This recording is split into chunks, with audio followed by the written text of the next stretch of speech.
નમસ્કાર વિદ્યાર્થી મિત્રો, તપોવન સાયન્સ એકેડેમીમાં આપનું હાર્દિક સ્વાગત છે। તો આજે આપણે ચેપ્ટર 2 માં લિંગી પ્રજનનની અંતિમ નિપજો વિશે ભણીશું। તો લિંગી પ્રજનનની અંતિમ નિપજ કઈ છે? તો આપણે ચેપ્ટરના શરૂઆતમાં જ જોઈ ગયા કે લિંગી પ્રજનનની અંતિમ નિપજ ફળ અને બીજ છે। તો આ બે પૈકી હમણાં આપણે બીજ વિશે ભણીએ। તો બીજ જે છે તેને ફલિત અંડક પણ કહેવામાં આવે છે। હવે ફલિત અંડક એટલે કહેવામાં આવે છે કે નર જનન કોષ અને માદા જનન કોષનું જોડાણ થઈને યુગ્મંશ બને છે અને એમાંથી બીજનું નિર્માણ થાય છે। એટલે આપણે કહી શકીએ કે અંડકમાંથી બીજ વિકાસ પામે છે। હવે લાક્ષણિક બીજ છે તે મુખ્યત્વે 3 રચના ધરાવે છે: બીજાવરણ, બીજપત્ર અને ગર્ભધરી અથવા તો એને ભ્રૂણધરી કહેવામાં આવે છે। જેમ કે આપણે દ્વિદળી બીજની આકૃતિ દ્વારા સમજીએ તો દ્વિદળી બીજ છે તેમાં 2 બીજપત્ર હોય છે, તો આને બીજપત્ર કહેવામાં આવે છે। બીજપત્ર જે સ્થાનેથી જોડાય છે તો આને ભ્રૂણધરી અથવા તો એને ગર્ભધરી કહેવામાં આવે છે। ત્યારબાદ બીજપત્રની ફરતે બીજની ફરતે આવરણ આવેલું હોય છે, તો બીજની ફરતે આવરણ જોવા મળે તેને બીજાવરણ કહેવામાં આવે છે।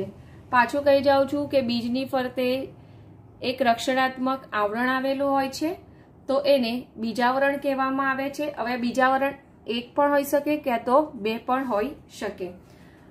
ત્યારબાદ આ જોવા મળતી રચનાને બીજપત્ર કહેવામાં આવે છે અને અહીં આને ભ્રૂણધરી ક્યાં તો પછી ગર્ભધરી કહેવામાં આવે છે।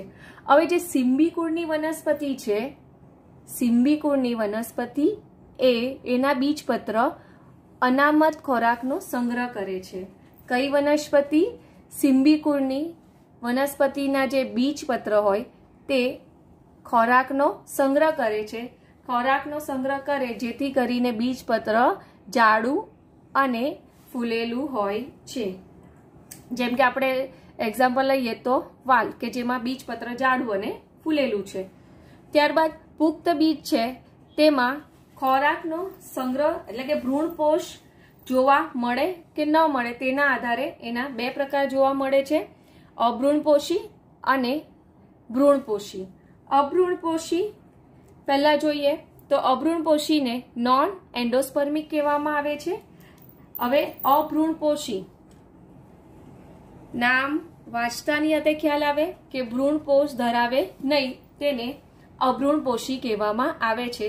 તો આ અભ્રૂણપોષી પ્રકારના બીજને આલ્બ્યુમિન વગરના બીજ પણ કહેવામાં આવે છે કે જેમાં પ્રોટીનનો સંગ્રહ થતો નથી, તો એને ઇંગ્લિશમાં નોન આલ્બ્યુમિનસ કહેવામાં આવે છે। તો હવે અભ્રૂણપોષી બીજ એટલે શું કહેવાય કે જ્યારે ભ્રૂણ વિકાસ પામે તે દરમિયાન ભ્રૂણપોષ સંપૂર્ણ વપરાઈ જાય છે। એટલે કે આવા બીજમાં સ્થાયી ભ્રૂણપોષ જોવા મળતું નથી। એટલે કે આપણે જોઈએ તો અંડકમાં યુગ્મન જે છે તે ભ્રૂણમાં પરિણમે છે, તો જ્યારે આ વિકાસ પામે છે તો અહીં આવેલો ભ્રૂણપોષ સંપૂર્ણ વપરાઈ જશે। એટલે કે ભ્રૂણના વિકાસમાં અહીં ભ્રૂણપોષ સંપૂર્ણ વપરાઈ જાય છે, એટલે કે બીજમાં પછી ભ્રૂણપોષ હોતો નથી, તો એને અભ્રૂણપોષી કહેવામાં આવે છે। દાખલા તરીકે એના ઉદાહરણ વટાણા અને મગફળી।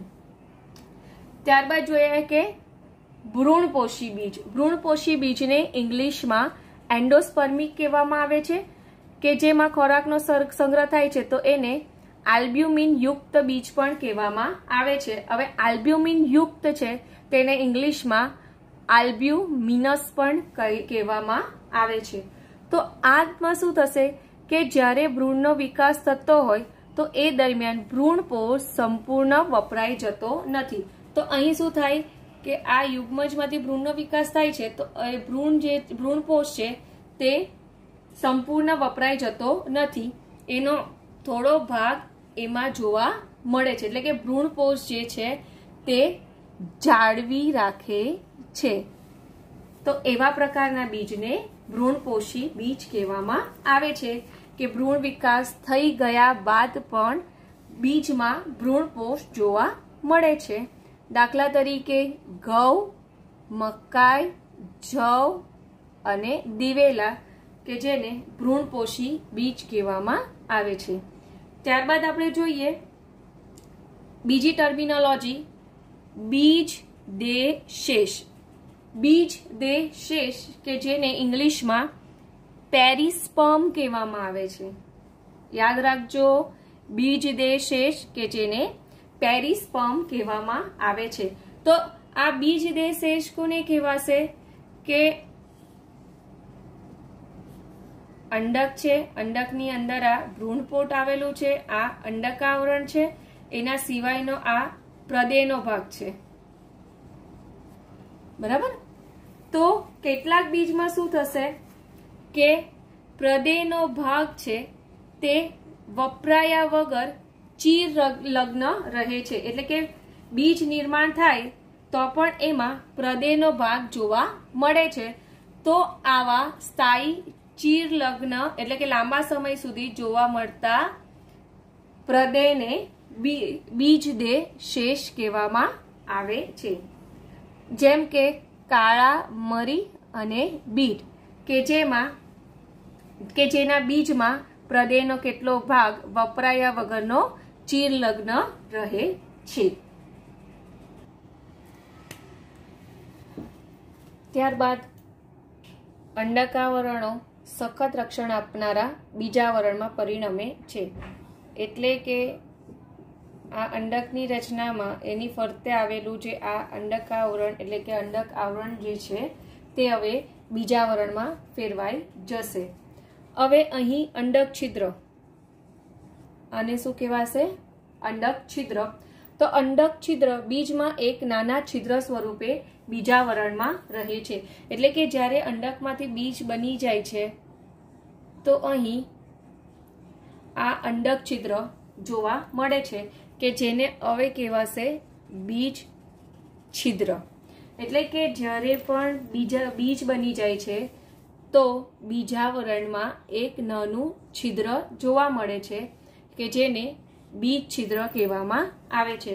હવે આ જે બીજ છિદ્ર છે તે બીજાંકુરણ દરમિયાન O2 અને પાણીના પ્રવેશ માટે અનુકૂળતા પૂરી પાડે છે. અનુકૂળતા પૂરી પાડે એટલે શું કહેવાય કે જ્યારે બીજાંકુરણ થશે ત્યારે આ બીજ છિદ્ર મારફતે પાણી, ઓક્સિજન અને પાણી એ બીજની અંદર પ્રવેશે છે જેથી કરીને બીજાંકુરણ શક્ય બને. હવે જેમ જેમ બીજ પુખ્ત બને છે, બરાબર, હવે શું થશે? બીજ જેમ જેમ પુખ્ત બને છે તો પુખ્ત બીજ બનતા એમાં પાણીનું પ્રમાણ ઘટે છે. બીજ પુખ્ત બને છે તેમ તેમ એમાં ધીરે ધીરે પાણીનું પ્રમાણ ઘટે છે. હવે પાણીનું પ્રમાણ ઘટે એટલે બીજ કેવું બની જશે? ડ્રાય એટલે કે એને વધુ શુષ્ક બની જાય છે. એટલે કે તેના જથ્થાના ફક્ત 10 થી 15% જેટલો ભેજ જોવા મળે છે. અને પાણીનું પ્રમાણ ઘટી જાય એટલે સ્વાભાવિક છે કે ચયાપચય ક્રિયાઓ ધીમી પડી જાય છે.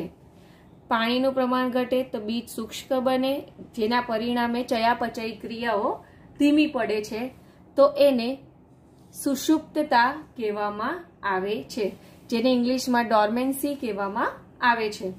તો હવે શું થશે કે જ્યારે બીજ સુષુપ્ત થઈ ગયું તો હવે એને અનુકૂળ પરિસ્થિતિ મળે. અનુકૂળ પરિસ્થિતિ મળે એટલે શું થાય કે એને પૂરતો ભેજ મળે, ઓક્સિજન મળે અને એને પ્રોપર ટેમ્પરેચર મળે તો બીજ છે તે અંકુરિત થાય છે. એટલે કે સુષુપ્તાવસ્થામાંથી હવે બહાર આવી જશે. તો કેટલીક બીજ જે હોય તો દરેક બીજના સુષુપ્તતાનો ગાળો અલગ અલગ જોવા મળે છે. જેમ કે કેટલાક બીજ હોય તો એ થોડાક જ મહિનામાં એની જીવિતતા ગુમાવી દે છે. તો અમુક બીજ જે હોય તો એની જીવિતતા વર્ષો સુધી જોવા મળે છે. એટલે કે એનું અમુક બીજનું આયુષ્ય થોડા મહિના સુધીનું જ હોય છે. અમુક બીજ હોય તે વર્ષોના વર્ષ સુધી જીવંત રહી શકે છે અને એને સાચવી શકાય છે. કેટલાક બીજ હોય તે તો 100 વર્ષ કરતા પણ વધારે જીવે છે. ત્યારબાદ એવા ઘણા પુરાવા મળ્યા છે કે જેમ કે સૌથી જૂનું બીજ લ્યુપાઇન, એટલે કે એ લ્યુપાઇન આર્કિટિક્સ વનસ્પતિ કે લ્યુપાઇન આર્કિટિક્સ છે કે જે આર્કટિક ટ્રુંડમાં લગભગ 10,000 વર્ષોની સુસુપ્તતા બાદ પણ અંકુરિત થવાના અને પુષ્પ ઉત્પન્ન કર્યાના પુરાવા જોવા મળ્યા છે. એટલે કે આર્કટિક ટ્રુંડ પ્રદેશમાં આ જે લ્યુપાઇનના બીજ છે તે 10,000 વર્ષ સુધી સુસુપ્ત અવસ્થામાં રહ્યા અને 10,000 વર્ષો બાદ એ સુસુપ્ત અવસ્થામાંથી બહાર આવ્યા. એટલે કે એનું બીજનું બીજાંકુરણ થયું અને બીજાંકુરણ થઈને એમાંથી પુષ્પ ઉત્પન્ન થયેલાના પુરાવા મળ્યા છે. ત્યારબાદ તાજેતરમાં જ નવા પુરાવો મળ્યો છે કે 2,000 વર્ષ જૂના ખજૂરના બીજ. હવે આ જે 2,000 વર્ષ જૂના ખજૂરના બીજ છે તેનામાં પણ એવી કેપેસિટી છે કે એ અંકુરિત થઈ શકે છે. તો પુરાતત્વીય ઉત્ખનન દરમિયાન મૃત દરિયા નજીક રાજન હેરોક, યાદ રાખજો કયા રાજાના મહેલના, રાજન હેરોકના મહેલમાં ખજૂરી મળી આવી હતી. આ એમસીક્યુમાં ખાસ યાદ રાખવાનું કે મૃત દરિયાની નજીક રાજન હેરોકના મહેલની નજીક ખજૂરી મળી આવી હતી. અને આ જે ખજૂરી છે તો ખજૂરીનું સાયન્ટિફિક નેમ ફોનિક્સ ડેક્ટિલિફેરા છે. ખાસ યાદ રાખવાનું, ખજૂરીનું સાયન્ટિફિક નેમ ફોનિક્સ ડેક્ટિલિફેરા છે. એટલે કે આપણે જોયું કે બીજ સુસુપ્ત અવસ્થામાં જાય છે એનું કારણ શું છે કે એમાં પાણીનું પ્રમાણ ઘટી જાય છે અને ચયાપચય ક્રિયા ઓછી થઈ જાય. તો એને અનુકૂળ પરિસ્થિતિ મળી જાય એટલે કે પાણીનું પ્રમાણ, ઓક્સિજન ને બધું પૂરતું મળી જાય તો એ અંકુરિત કરશે. તો ઘણા બીજ જે છે તે થોડા મહિના સુધી જીવે, કાં તો અમુક વર્ષો સુધી જીવે. અમુક બીજ હોય તે 100 વર્ષ સુધી જીવે. જેવા સૌથી જૂનું બીજ છે તે લ્યુપાઇનનું છે કે જે આર્કટિક ટ્રુંડમાં 10,000 વર્ષ એ સુસુપ્ત અવસ્થામાં રહ્યા બાદ પણ એ અંકુરિત થયા છે અને એમાંથી પુષ્પ ઉત્પન્ન કર્યા છે. અને તાજેતરમાં ખજૂરના બીજ એટલે કે 2,000 વર્ષ જૂનો ખજૂરનો બીજ કે જે બીજાંકુરણ કરે છે. હવે ત્યારબાદ હવે જોઈએ સુસુપ્તતાનું મહત્વ. સુષુપ્તતાનું મહત્વ એટલે કે બીજ સુષુપ્ત બને છે તો એનું મહત્વ શું છે? તો જ્યારે પણ બીજને પ્રતિકૂળ સ્થિતિ મળે એટલે કે પૂરતું પાણી ના મળે, પૂરતું ઓક્સિજન નહીં મળે તો એને પ્રતિકૂળ સ્થિતિ કહેવાય. તો પ્રતિકૂળ સ્થિતિમાં બીજ છે તે પાણી રહિત થઈ જાય છે. પાણી એટલે કે એમાં પાણીનું પ્રમાણ એકદમ જ ઓછું થઈ જાય છે, જેથી કરીને એ સુસુપ્ત અવસ્થા ધારણ કરશે. અને સુસુપ્ત અવસ્થા ધારણ કરે એટલે કે જેના પરિણામે જે તે વનસ્પતિની જાતિનું અસ્તિત્વ જળવાઈ રહે છે. ત્યારબાદ જોઈએ કે જે બીજ સુસુપ્ત બીજ કે જેમાં ચયાપચય ક્રિયા ધીમી થઈ ગયેલી હોય, શુષ્ક બની ગયેલું હોય કે જેના લીધે એવા બીજને આપણે સરળતાથી સંગ્રહી શકીએ છીએ. અને સરળતાથી સંગ્રહી શકીએ છીએ. ઘણા બીજ એવા હોય કે જે ખાવા લાયક હોય છે તો એનો ખોરાક તરીકે પણ ઉપયોગ કરી શકાય છે અને એનો સંગ્રહ કરીને બીજા વર્ષે એના બીજને વાવેતર કરીને એમાંથી વનસ્પતિનું ઉત્પાદન કરી શકાય છે. તો આવી રીતે એના મુખ્યત્વે બે મહત્વ છે કે પ્રતિકૂળ સ્થિતિમાં બીજ જલરહિત થઈ જાય છે અને સુસુપ્ત અવસ્થામાં જતો રહે છે, જેના પરિણામ સ્વરૂપ જે તે વનસ્પતિનું અસ્તિત્વ જળવાઈ રહે છે. સુસુપ્ત બીજ છે તેને સરળતાથી સંગ્રહી શકાય છે અને વર્ષ દરમિયાન તેનો ખોરાક તરીકે ઉપયોગ કરી શકાય છે અને બીજા વર્ષે સંગ્રહ કરેલા બીજને વાવેતર માટે ઉપયોગ કરી ઉત્પાદન મેળવી શકાય છે.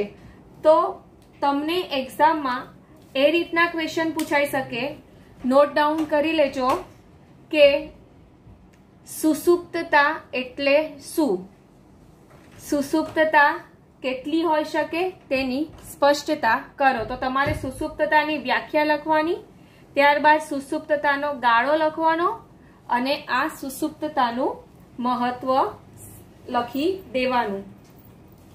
ત્યારબાદ હવે આપણે જોઈએ કે બીજ દ્વારા થતા લાભ. તો આ જે ટોપિક છે તે તમને 2 માર્ક્સમાં પૂછાઈ શકે કે બીજ દ્વારા કયા લાભો થાય છે. તો બીજ છે તે આવૃત બીજધારી વનસ્પતિમાં લાભ પ્રેરે છે. તો આપણે જાણીએ છીએ કે પૂર્વફલન અને ફલનની ઘટના થાય છે, એટલે કે ફલનની ઘટના દ્વારા જે બીજનું નિર્માણ થાય છે તો એના પહેલા પરાગનયન અને ફલન જેવી પ્રાજનનની ક્રિયાઓ જોવા મળે છે કે જે એટલી બધી પાણી પર આધાર રાખતી નથી, પણ બીજ નિર્માણ એ પાણી પર વધુ આધારિત છે. યાદ રાખજો, પરાગનયન અને ફલન જેવી જે પ્રાજનનની ક્રિયાઓ છે એ એટલી બધી એટલે કે પાણી આધારિત નથી, પણ બીજ નિર્માણ એ પાણી પર વધુ આધારિત છે, કારણ કે બીજ એ બીજ છિદ્ર દ્વારા પાણીનું શોષણ કરીને બીજાંકુરણ કરશે. હવે અન્ય લાભ જોઈએ તો બીજ એ નવા વસવાટમાં વિકિરણ પામવા માટે વધુ સારું અનુકૂલન દર્શાવે છે, એટલે નવા વસવાટમાં એનું વિકિરણ દ્વારા એ અનુકૂલન દર્શાવે છે. ત્યારબાદ તે જાતિનું સાતત્ય જાળવવામાં મદદ કરે છે. જાતિનું સાતત્ય એટલે કે બીજ જે છે તે, હવે સપોઝ આપણે એક્ઝામ્પલ લઈએ તો રાઈનું બીજ, તો રાઈનું બીજનો સંગ્રહ કરીએ તો એ 1 વર્ષ બાદ પાછું એનું વાવેતર કરીએ તો આ રીતે એની જાતિની સાતત્ય વર્ષોના વર્ષ જળવાઈ રહે છે.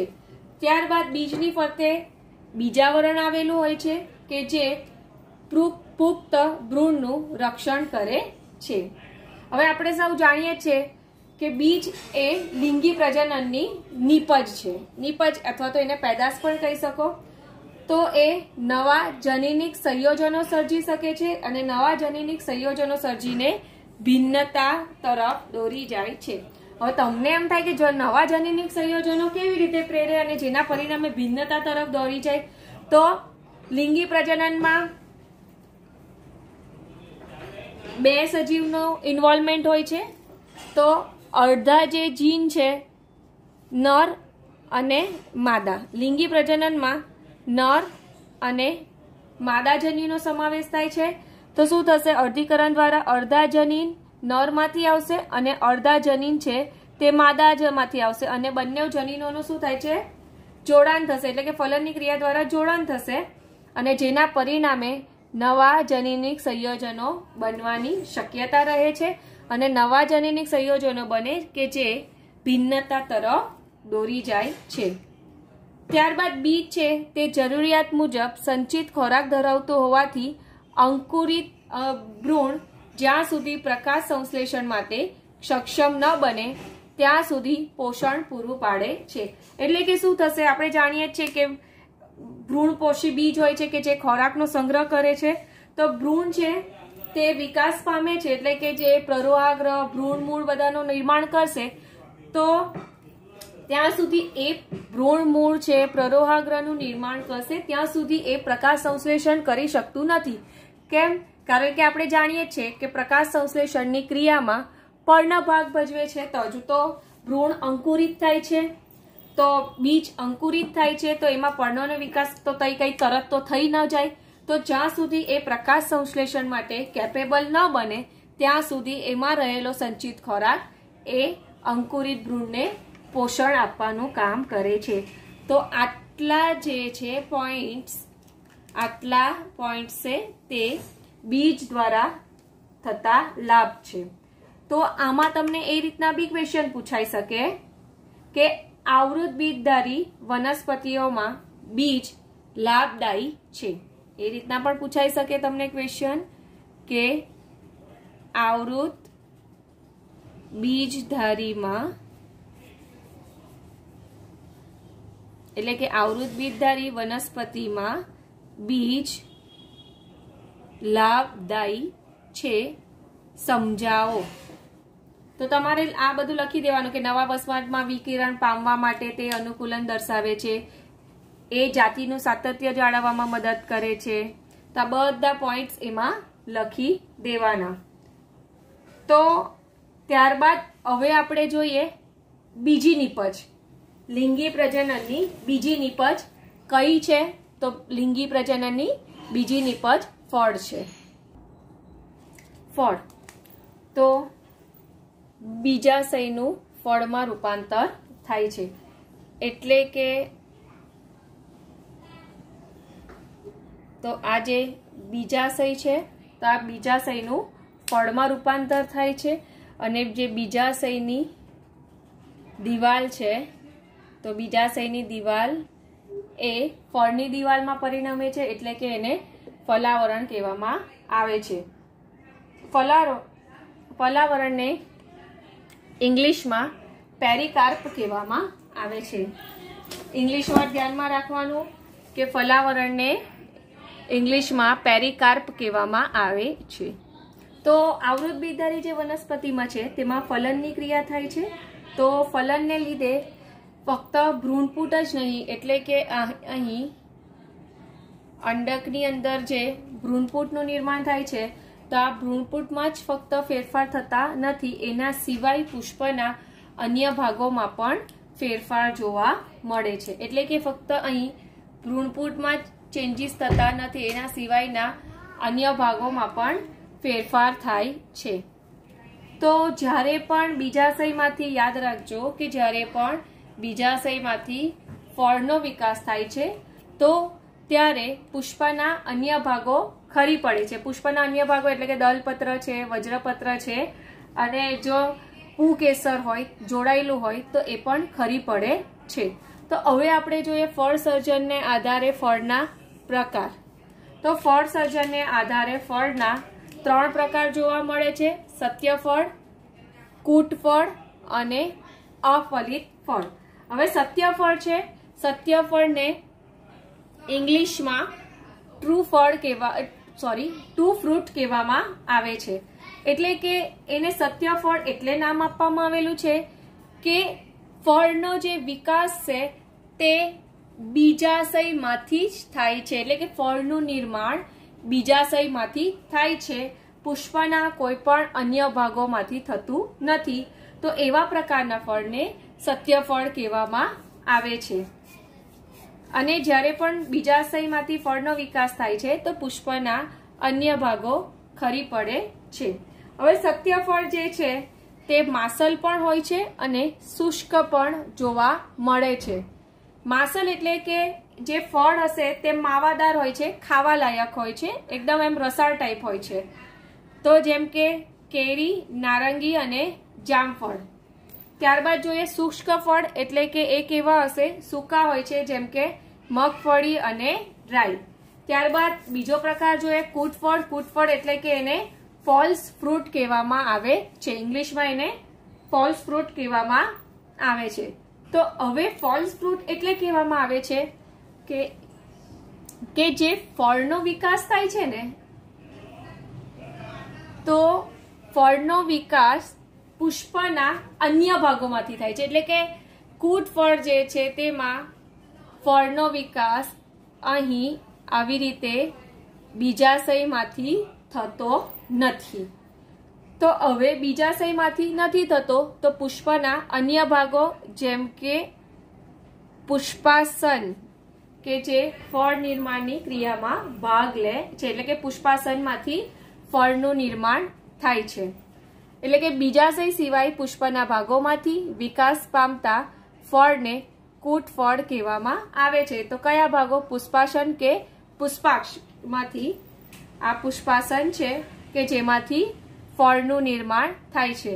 તો તમને જેમ કે એનું ઉદાહરણ છે સફરજન, સ્ટ્રોબેરી અને કાજુ. તો તમને સફરજન રેન્ડમલી દોરું છું, એવું નહીં વિચારતા કે એકદમ પરફેક્ટ.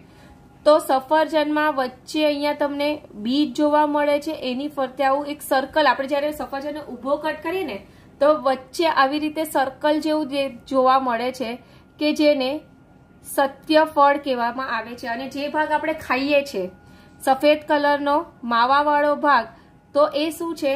પુષ્પાસન. પુષ્પાસનમાંથી જે ફળ નિર્માણ થાય છે તે ભાગ છે.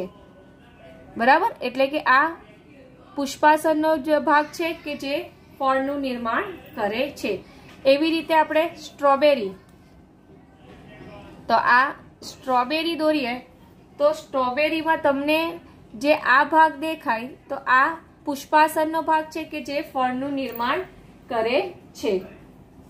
તમારા ચોપડીમાં સફરજન અને આ સ્ટ્રોબેરીની કૂટ ફળની આકૃતિ આપેલી છે. ત્યારબાદ જોઈએ ત્રીજો પ્રકાર અફલિત ફળ. અફલિત ફળને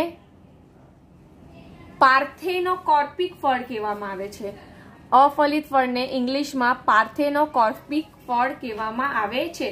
તો અફલિત ફળ, જો નામ પરથી જ આઈડિયા આવી જાય કે અફલિત ફળ એટલે કે અહીંયા ફલન થતું નથી, તો ફલનની ક્રિયા વગર જ ફળનું નિર્માણ થાય છે. ફલનની ક્રિયા વગર જ ફળનું નિર્માણ થાય છે તો એને અફલિત ફળ કહેવામાં આવે છે. તો અહીં જે છે તો ફળના નિર્માણ માટે વૃદ્ધિ અંતઃસ્ત્રાવો ભાગ ભજવે છે કે આવા ફળની વૃદ્ધિ અંતઃસ્ત્રાવોથી પ્રેરી શકાય છે. અને આવા ફળ બીજવિહીન હોય છે. જેમ કે કેળા.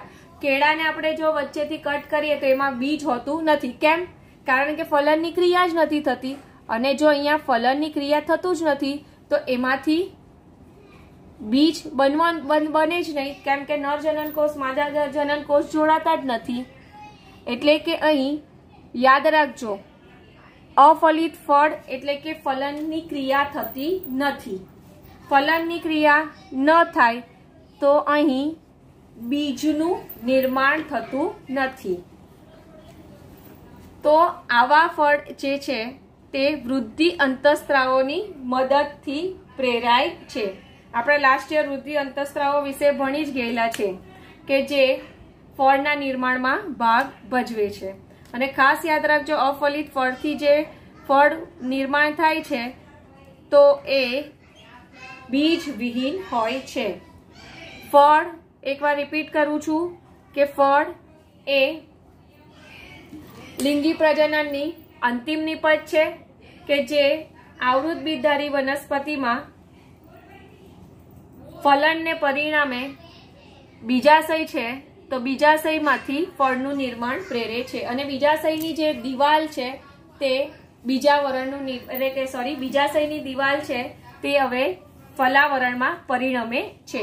તો 3 પ્રકાર છે: સત્યફળ, કૂટફળ અને અફલિત ફળ. તો સત્યફળ એટલે કે યાદ રાખવાનું કે બીજાશયમાંથી જ ફળનો વિકાસ થાય છે. કૂટફળ એટલે કે બીજાશય સિવાયના અન્ય ભાગો કયા? તો પુષ્પાસન કે પુષ્પાક્ષ કે જે ફળનું નિર્માણમાં ભાગ ભજવે છે. તેના ઉદાહરણ છે સફરજન, સ્ટ્રોબેરી અને કાજુ. અફલિત ફળ એટલે યાદ રાખવાનું કે અહીંયા ફલનની ઘટના જ થતી નથી અને ફલનની ઉત્તેજના વગર જ અહીંયા ફળનું નિર્માણ થાય છે તો એને અફલિત ફળ કહેવામાં આવે છે. કે આવા ફળ વૃદ્ધિ અંતઃસ્ત્રાવોથી પ્રેરી શકાય છે અને જે બીજવિહીન હોય છે, કારણ કે ફલનની ક્રિયા નહીં થાય તો બીજનું નિર્માણ થતું નથી. તમારા ચોપડીમાં આ ડિટેલમાં નથી આપેલું કે જે તમને હું સમજાવી દઉં છું કે ઘણા ફળો જે છે તે બીજ વિકિરણની ક્રિયાવિધિ સાથે સંકળાયેલા હોય છે. એટલે તમારા ચોપડીમાં ફક્ત એટલી લાઈન આપેલી છે કે ઘણા ફળો છે તે કે જે બીજ વિકિરણની ક્રિયાવિધિ સાથે સંકળાયેલા છે. એટલે કે વનસ્પતિ એવી વિવિધ રચનાઓ ધરાવે છે કે જે બીજ વિકિરણ સાથે સંકળાયેલી છે. બીજ વિકિરણ એટલે કે બીજ ખરી પડવાની ક્રિયા સાથે સંકળાયેલા છે. તો હવે આપણે નીચે એના ઉદાહરણો જોઈએ.